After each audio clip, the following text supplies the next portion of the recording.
Okay, the questions you should ask a franchisor before purchasing a franchise will depend to a large extent upon what you're looking for and what your goals are.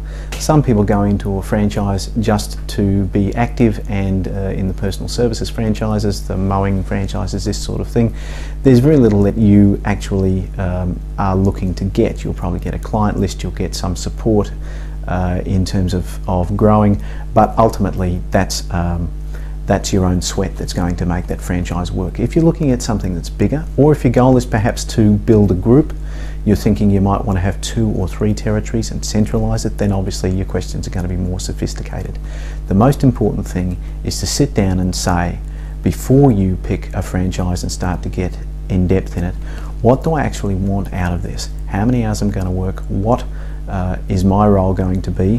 What happens if I don't have a complete skill set to do this? Am I going to have to buy in skill set? Your questions will flow from that. The most important thing is to feel that if something goes wrong, or if you're short of talent in a particular area, that you're going to get help. The best types of questions to ask are the open-ended questions. Things like, what do you do, Mr. Franchisor, if there's a dispute? How do you deal with a situation where a franchisee is not happy?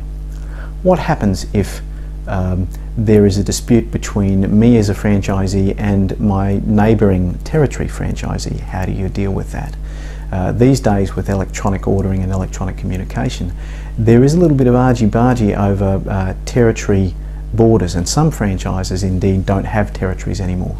You can capture work from anywhere to anywhere. So you need to understand how the franchisor deals with that sort of thing.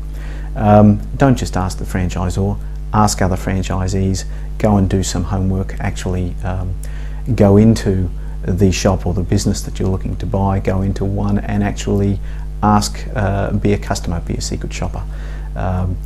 There's a whole heap of due diligence questions that you will ask once you get beyond that toe in the water stage, but we'll deal with those elsewhere in this process.